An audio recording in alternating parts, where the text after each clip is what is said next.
हमारे युवा मंत्री भी है, यूथ अफेयर्स के भी हैं, स्पोर्ट्स के भी है, स्किल डेवलपमेंट के भी है। तो चांदना जी, बहन गंगा देवी जी विधायक, मेयर साहिबा श्रीमती पुलिस गुजर, नेशनल हमारे स्किल बिल्डर्स कंसल्टेंट अमित वासना जी, सेक्रेटरी स्किल डेवलपमेंट जी, secretary chief minister CO Gaurav Goyal जी, यहाँ उपस्थित तमाम मेरे युवा साथी, भाई और बहनों, नौजवान दोस्तों, मुझे बहुत पसंद हो रही है आपका माहौल देख करके। आप सबको बधाई।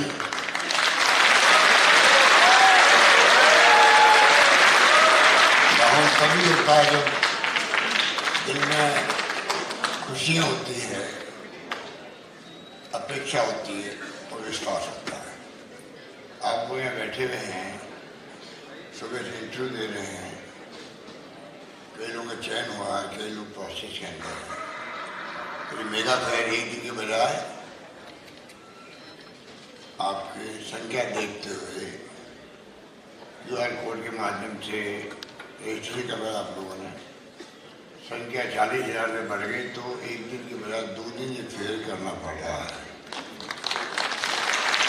खुशी है कि जो कंपनी आई है उन सबको मैं अपनी ओर से, आप सबकी ओर से शुक्रिया अदा करूँगा और उनको विश्वास दिलाऊँगा जो नौजवान हमारे टैलेंटेड बैठे हैं यहाँ पर, इनको आप जब नौकरी देंगे अपने साथ में, तो ये वहाँ पर पूरी निष्ठा के साथ में,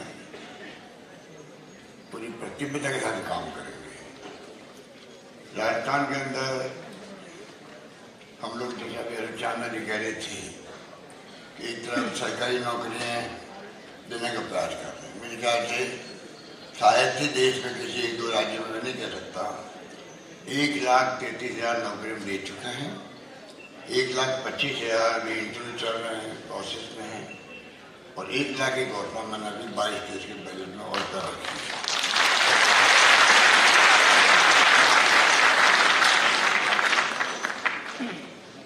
सरकार की भी सीमा होती है, कितनी कोशिश कर लो तब भी एक सीमाएं नौकरी मिल सकती है, पर सरकार की नीतियाँ ऐसी होनी चाहिए जिससे कि रोजगार के अवसर बढ़े। प्राइवेट सेक्टर में कुछ नीति ऐसी हो जिससे कि नौजवान अपना सब रोजगार प्राप्त कर सके या पहल कर सके, स्टार्टअप के माध्यम से भी, और जिस रूप में अवसर मिलते हैं, अवसर सरकार देती है और एंटरप्रेन्योर आप बनते हैं। एंटरप्रेन्योर बनता वही आगे बढ़ सकता है उद्योग के क्षेत्र में। और मुझे विश्वास है कि राजस्थान में अवसर पैदा करने का प्रयास किया गया है। हमारी जो इन्वेस्टमेंट पॉलिसी बनती है, रिप्स 19 और रिप्स 21 आया है, तो उसके माध्यम से भी कई उद्यमी आ रहे हैं। कस्टमाइज पैकेज अलग दे रही स्टेट गवर्नमेंट, और आपको जान के खुशी होगी पूरे देश के अंदर राजस्थान सरकार की जो पैकेज है, कस्टमाइज पैकेज, उसके कारण ही अभी जब इन्वेस्ट राजस्थान का आयोजन हुआ, 11 लाख करोड़ के MOU साइन हुए, 10 लाख का टारगेट रखा गया है प्राइवेट सेक्टर में नौकरी के लिए। हम जानते हैं कि वो पूरा नहीं हो सकता, ना तो 11 लाख के MOU साइन हुए हैं, पूरे देश में आता है, और जो प्रयास किया गया है उसके माध्यम से, क्योंकि आप देखते हैं हर राज्य में ऐसे आयोजन होते हैं। गुजरात में भी वाइब्रेंट गुजरात के नाम से बहुत पॉपुलर आयोजन होते थे, पर 20-30%, 35%, 40% पूरी तरह इम्प्लीमेंट होते हैं। पर हमारी जो नीतियाँ हैं, जो कस्टमाइज पैकेज है, जो पॉलिसी बनाई हमने हर क्षेत्र में, चाहे वो सोलर की हो, विंड की हो या कृषि की हो उसमें हम लोगों ने जो प्रोविजन किए हैं उसका लाभ जो मिलता है तो इंडस्ट्रियलिस्ट आने की कोशिश करता है उस राज्य के अंदर। हमने जैसे मैं आपको मैं एग्जाम्पल दे रहा हूँ, agro processing, agro export, agro business policy बनाई, उसमें 2 करोड़ तक का अनुदान है। कई लोग उसकी तरफ आने का प्रयास कर रहे हैं। मुख्यमंत्री लघु उद्योग प्रोत्साहन योजना, उसमें 8% सब्सिडी है इंटरेस्ट की। और इसी ढंग से MSME की पॉलिसी हमने सरकार बनते बनाई थी, बल्कि असेंबली में एक्ट पास कर दिया लघु छोटे उद्योगों के लिए, मीडियम उद्योगों के लिए, जिसमें पहले 3 साल था। अब हमने कह दिया 5 साल तक कोई तरह से सरकार के पास आने की परमिशन की जरूरत ही नहीं रहेगी, आप सब काम अपने खुद का कर सकते हैं। ये तक क्रांतिकारी कदम था MSME एक्ट बनने के बाद में, पूरे देश के अंदर इसको वेलकम किया गया। तो मैं कहना चाहूँगा आपको कि आज सबसे बड़ी चुनौती क्या देश के अंदर? बेरोजगारी, एम्प्लॉयमेंट मिलना चाहिए। और सरकारों के दायित्व है, किसी पार्टी की सरकार हो, केंद्र सरकार हो, वो अवसर उपलब्ध करवाए नौजवानों को।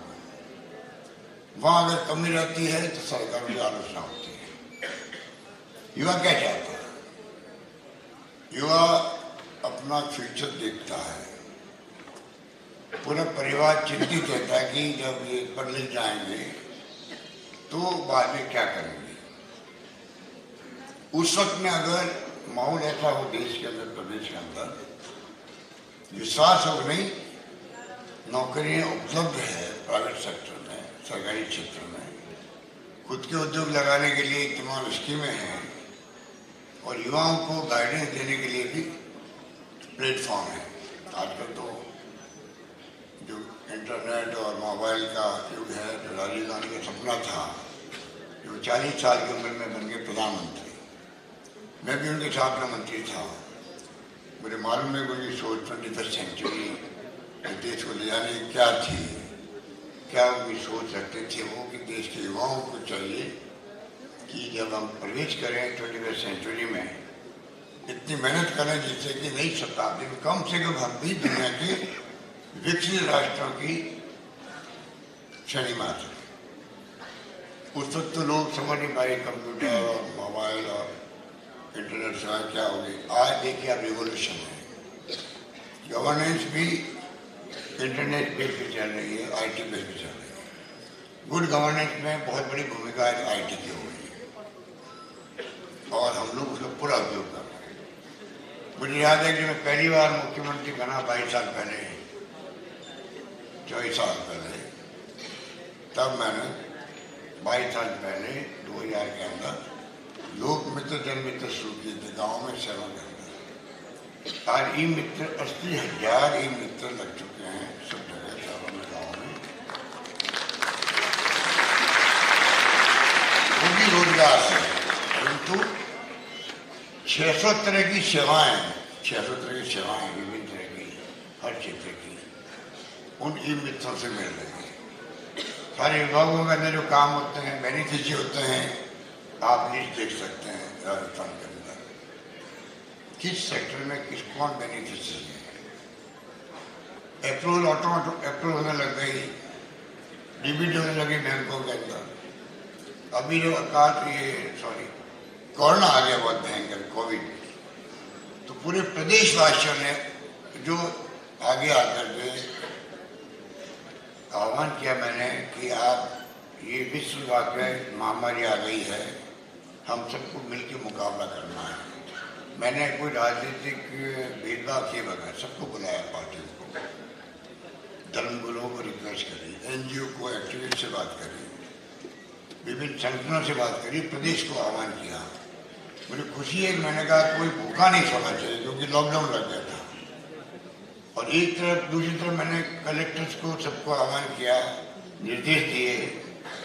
वीडियो कॉन्फ्रेंसिंग मैंने 500 करी थी उस मामले में, और सौभाग्य से राजस्थान में वीडियो कॉन्फ्रेंसिंग की सिस्टम अपने तक शानदार है कि हम लोग पंचायत तक, गांव तक जुड़े हुए हैं, पंच से शब्द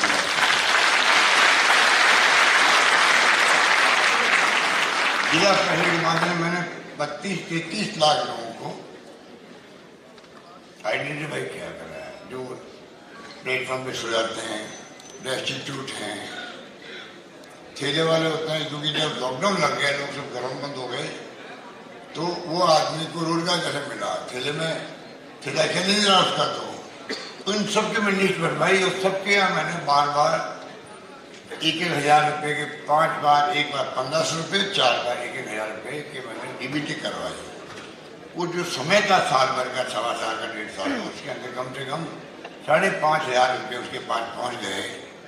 उसको रहा विश्वास रहा कि भाई मैं कम से कम अपना काम चला दूँगा, घर से चला दूँगा। मैंने कहा कोई भूखा नहीं सोना चाहिए, तो लोगों ने कोई कमी नहीं रखी, एक दूसरे की इमदाद करी, खाने पहुँचाए घरों में, और तमाम कर्मचारियों ने, तमाम पुलिस कांस्टेबल तक ने खाना पहुँचाने का काम किया, नर्सेज, डॉक्टर्स ने तो सेवा की थी। ये तो मैं आपको एग्जाम्पल दे रहा हूँ गवर्नेंस का। इस प्रकार से हमने, अगर पब्लिक को आप विश्वास में लो तो पब्लिक साथ देती है, और मैंने उस वक्त में महसूस किया कि जनता ने कोई कमी नहीं रखी, जो हमने कहा उसी ढंग से उन्होंने, हमारे यहाँ की जो महान परंपरा भी राजस्थान की है, एक दूसरे के सुख दुख में काम आने की, अच्छा व्यवहार रखने की, वो सब सामने आए। हम सबने मिलकर मुकाबला किया। राजस्थान इलाज के मामले में, ट्रीटमेंट के मामले में नंबर 1 रहा देश के अंदर। राजस्थान का भीलवाड़ा मॉडल देश में नहीं बल्कि दुनिया के मुल्कों में WHO तक में उसकी तारीफ हुई। इस प्रकार से अपने मुकाबला उस तक किया। इसलिए मुझे विश्वास है कि आज जो देश के अंदर भी आप लोगों का भविष्य उज्जवल है।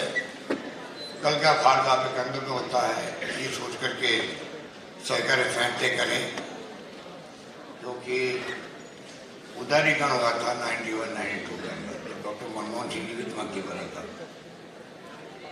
उसके बाद में शिविर बदला देश का, युवाओं को नौकरी के ज़्यादा अवसर मिलने लगे, और आज जो दिख रहा है शिविर देश के अंदर आपको, क्योंकि हम तो बचपन से देखते आ रहे हैं कि पहले बैंकों के मालिक तो बड़े बड़े पूंजी हुआ करते थे। इंदिरा गांधी ने क्रांतिकारी कदम उठाए, और जैसे ही बैंकों को राष्ट्रीय करके उसके बाद में अब लाखों ब्रांचेज देख रहे हो गाँव में, पहले ये नहीं थी। अब बैंकों से लोन देना आसान हो गया, ग्रामीण बैंक का, सिटी बैंक का जाल बिछ गया। तो तमाम जो फैसले हुए हैं 20-30 सालों में, उसका भी असर रहेगा। आज नौजवान आदमी अपेक्षा कर सकता, उम्मीद कर सकता है कि मुझे कहीं न कहीं अपने काम करने के लिए मुझे सुविधाएं मिलेगी, लोन मिलेगा। और हमारी गवर्नमेंट भी, मैं समझता हूँ, छात्रों के लिए भी कोचिंग है, तो हम लोग 15-20 हज़ार बच्चों को फ्री करवा रहे हैं। बहुत कोचिंग है, बहुत ज़्यादा फीस होती है उसकी। 200 बच्चों को विदेश भेजे पढ़ने के लिए, पूरी फीस 50 लाख की और 1 करोड़ की सरकार दे रही है। तो तमाम तरह से राजस्थान में युवा को अवसर कैसे मिले आगे बढ़ने के, इसमें हम लोग कोई कमी नहीं रख रहे। और मुझे उम्मीद है कि आप लोग जो भी सरकारी योजनाएं हैं उसका आप लोग बड़ा फायदा उठाएंगे और जागरूक रहेंगे। आप लोग मोबाइल के माध्यम से भी, सोशल मीडिया के माध्यम से भी, और वैसे भी, क्योंकि नॉलेज इज पावर आज जो थीम चल रही दुनिया में, जिसके पास नॉलेज है वो बहुत पावरफुल है। और मोबाइल के माध्यम से, गूगल के माध्यम से आप सब कुछ कर सकते हैं। तो मेरे कहने का मतलब ये कि एक तरफ तो सरकारी योजनाएं जो बन रही है, वो सेविंग कर रही परिवारों के अंदर। अभी अरुण चावले ने बताया आपको, ये कोई मामूली स्कीम नहीं है, हिंदुस्तान में कहीं पर भी नहीं है जहाँ 10 लाख का बीमा आपका फ्री इलाज का, MRI free, CT scan free, dialysis free, पूरा इलाज फ्री। और ऊपर से आप सुनिए, जिससे आप किसी गरीब की मदद कर सको। इसके अलावा भी 10 लाख का बीमा है, 10 लाख में 4 लाख वालों खर्च हो गए इलाज के अंदर, 6 लाख बच्चे, घर में प्रॉब्लम आ जाए आपके किडनी ट्रांसप्लांट करने की, लीवर ट्रांसप्लांट करने की, ऑर्गन ट्रांसप्लांट करने की, बोन मैरो ट्रांसप्लांट करने की, कैंसर में, तो आपको मालूम है कि सरकार हो सकता है आपको क्यों मालूम नहीं है, क्योंकि हमें हर एक चीज को बारीकी समझना पड़ेगा। उसमें हम लोग चाहे वो खर्चा किडनी ट्रांसप्लांट का 10-12 लाख हो, 15 लाख हो, लीवर ट्रांसप्लांट का 6 लाख बच्चे उसके हैं परिवार के, बच्चे रहेंगे, उसके अलावा उसको 15 लाख का खर्चा सरकार देगी उसका लीवर ट्रांसप्लांट करना।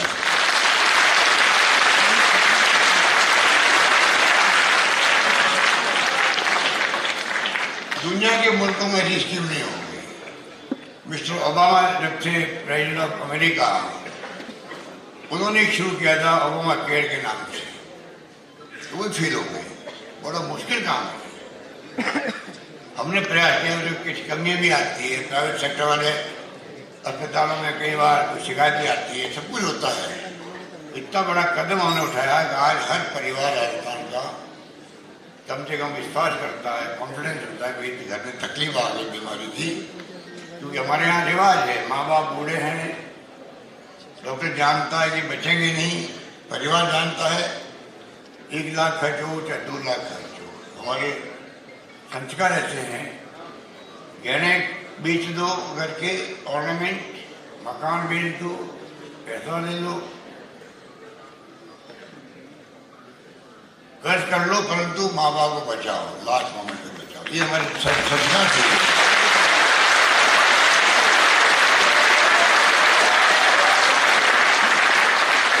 मगर परिवार बर्बाद हो जाते हैं। सब ज्यादा बर्बादी हुई होती है तो होती इलाज कर होती है।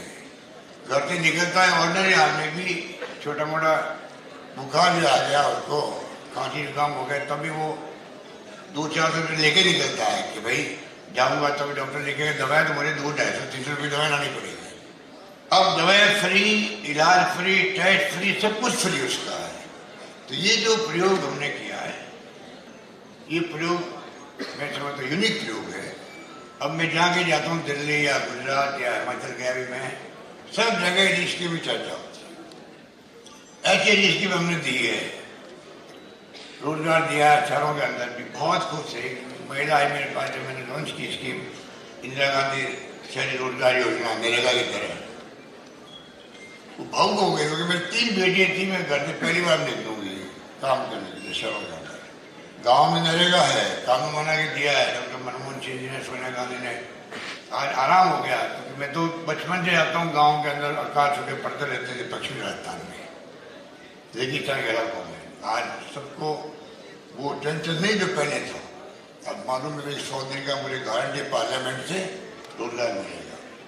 ये 2 रुपये किलो, 1 किलो जो गेहूँ मिल रहा है, ये भी कानून पास है पार्लियामेंट का। कोई सरकार बदलो भले, वो रुक नहीं सकता, सबको देना ही पड़ेगा। 2 रुपये किलो चावल, 2 रुपये किलो गेहूँ, 3 रुपये किलो चावल। कहने का मतलब ये कि तमाम जो स्कीमें हैं ये गुड गवर्नेंस में आती है, जिससे कि खर्चे बचेंगे तो खर्चे और काम आएंगे, बच्चों के लिए काम आएंगे, बच्चों के पढ़े लिखे में काम आएंगे, खाने पीने में काम आएंगे। इसलिए हमने हर सेक्टर, बिजली हो चाहे पानी हो, शिक्षा में, स्वास्थ्य में, सब जगह कोशिश करी है किस प्रकार रिलीफ लोगों को मिले। तो ये जो मेगा फेयर लगा आपका, इसकी अलग इम्पोर्टेंस है। हाथों हाथ नौकरी मिलना, बड़ी बड़ी कंपनी देख रहे हैं कि किस प्रकार से हम टैलेंट देख करके उनको इंटरव्यू में सेलेक्ट करें। मैं समझता हूँ कल जोधपुर में था, वहाँ भी IT में 3 दिन की प्रदर्शनी लगी थी, और वहाँ भी ये मेरा जॉब फेयर भी लगा था। वहाँ 3 बच्चों को 18 लाख के पैकेज मिलेगा जोधपुर के अंदर।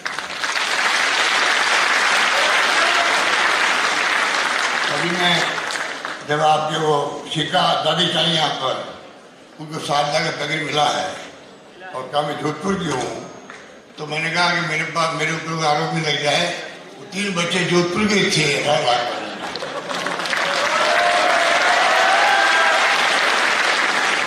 तो जोधपुर के होने का नहीं है मतलब, मैंने से सिलेक्शन हो रहा है का, मेरा इसमें कोई हाथ नहीं है। मैं जानती हूँ कंपनी कौन सी है, कौन देने वाली है, कौन लेने वाला है।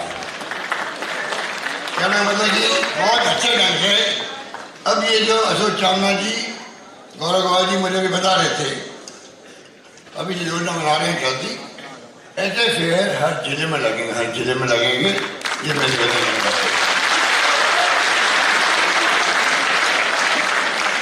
इसलिए मैंने कहा हम सब मिलकर के, क्योंकि महंगाई बहुत भयंकर है, महंगाई की मार आप समझ सकते हो क्या होती है।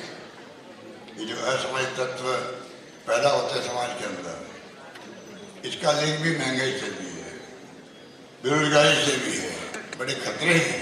बैलेंस चेक करना भाई। सरकारों की ड्यूटी है कि पहले वो गुड गवर्नेंस के माध्यम से हैप्पीनेस इंडेक्स बढ़ाए, लोग खुश रहें, लाइट बंद हो गई, उनको सुविधाएं मिले, महंगाई कम हो, बेरोजगारी कम हो, और उसके लिए वो तमाम कदम उठाएं जिससे कि अवसर उपलब्ध हो। कई दुनिया के मुल्क हैं ऐसे, अपने देश के अंदर भी कई ऐसे राज्य भी हैं जो कि बहुत प्रगतिशील है। गुजरात था पहले, अब तो स्थिति उसकी खराब है मान लीजिए। आजादी के पहले से वो मजबूत राष्ट्र था, राज्य था, उद्योग धंधे पहले से बड़े बड़े इंडस्ट्री वहां पर थी। वैसे राज्यों के अंदर पर कैपिटा इनकम ज्यादा होती है। युवाओं को लगता है जब चाहूँ मैं काम ले लूंगा, और ये स्थिति आनी चाहिए देश के अंदर, हमारे मुल्क के अंदर भी। जब चाहूँ मैं काम ले लूंगा, जब चाहूँ मैं छोड़ दूंगा और मैं चला जाऊंगा, मुझे अवसर मिल जाएंगे। ये स्थिति बनती है। अभी तो कुछ लोगों को मिली हुई है जो कि बहुत टॉप पहुंच जाता है, टीपीएस पे 50 लाख का 1 करोड़ का पैकेज मिलता है, कभी 1 लक्ष, कभी वाई, कभी जेड, क्या चलेगा, तो उनको उपलब्ध है, परंतु हर व्यक्ति के लिए नहीं है। हमारी योजना ऐसी होनी चाहिए जिससे कि हर युवाओं को चिंता नहीं सताए, परिवार वालों को, माँ बाप को चिंता नहीं रहे कि इनका फ्यूचर क्या होगा पढ़ने के बाद। अवसर तो उपलब्ध रहने चाहिए, खुद काम करे या गैर सरकारी प्राइवेट सेक्टर में या सरकारी सेक्टर में, कहीं कहीं उसको संभावनाएं ज्यादा नजर आए, ये माहौल बनना चाहिए।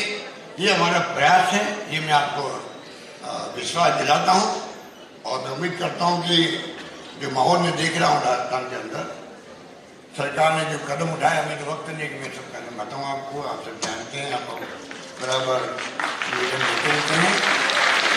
कदम हमारे एक बढ़कर के हैं, और मैं उम्मीद करता हूँ कि और मजबूती के साथ में जो फैसले कर सकते हैं। जैसे मैंने आपको मालूम है, इस बार किसानों का अलग बजट पेश किया था, मैंने एलोकेशन डबल कर दिया पिछले साल से। इस बार मैंने क्या रखा है, आपने सुना होगा, पढ़ा होगा, अगला बजट मेरा युवाओं को, छात्रों को, बच्चों के लिए।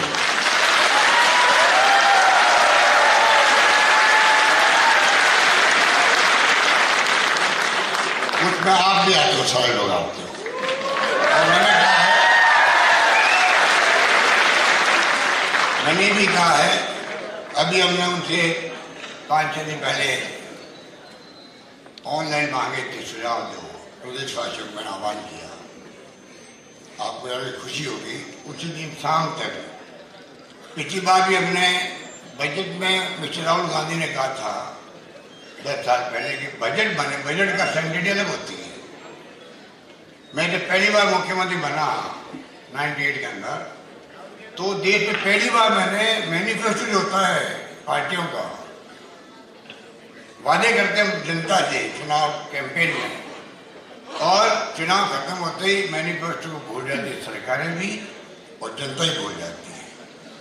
मैंने एक नई परंपरा कायम करी कि उस वक्त मैंने सरकार बातें मैं खुद पहल मैंने करी, और पहली कैबिनेट मीटिंग के अंदर मैंने उस मैनिफेस्टो को सरकारी डॉक्यूमेंट बदल दिया। ये जो वादे हमने किए, वादे निभाएंगे, हम निभाना चाहते हैं। सरकार के अधिकारियों, कलेक्टर से लगा के सेक्रेटरी तक का एक कमिटमेंट होना चाहिए। ये जो वर्तमान सरकार बनी है, पब्लिक का धोखा नहीं होना चाहिए। अगर हमने उनसे वादा किए तो वादे निभाओ, पूरे करो।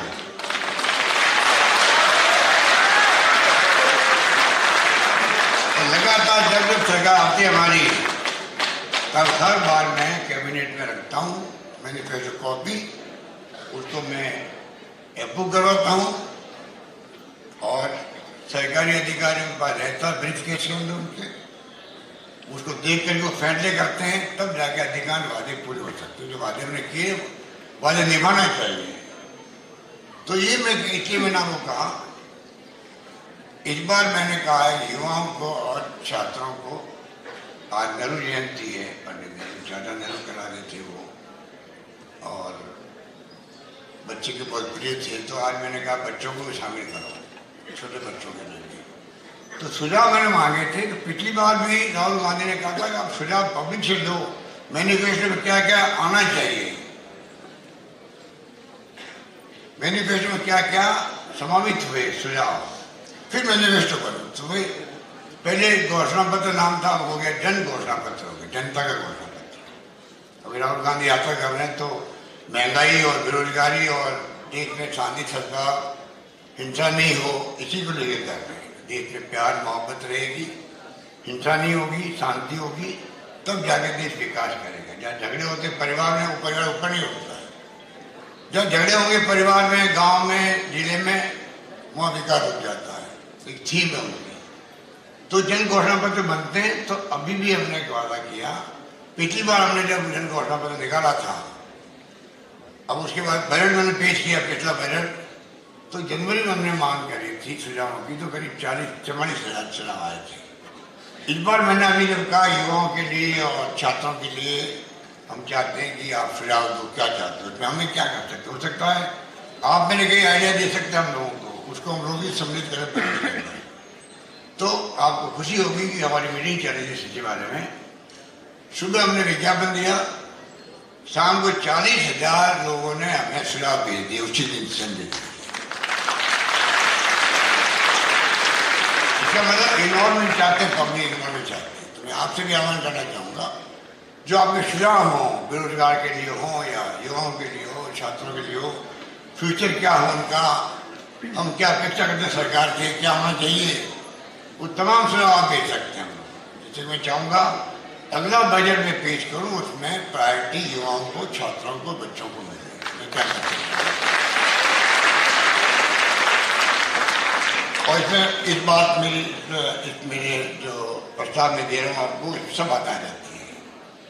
इसलिए मैं लंबी बात नहीं करता हूँ। आप सबको बहुत बहुत शुभकामनाएं, बधाई हैं, आपका, आपके परिवार का, आपका सबका भविष्य उज्जवल हो। बहुत बहुत शुभकामनाएं। धन्यवाद। जय हिंद। धन्यवाद।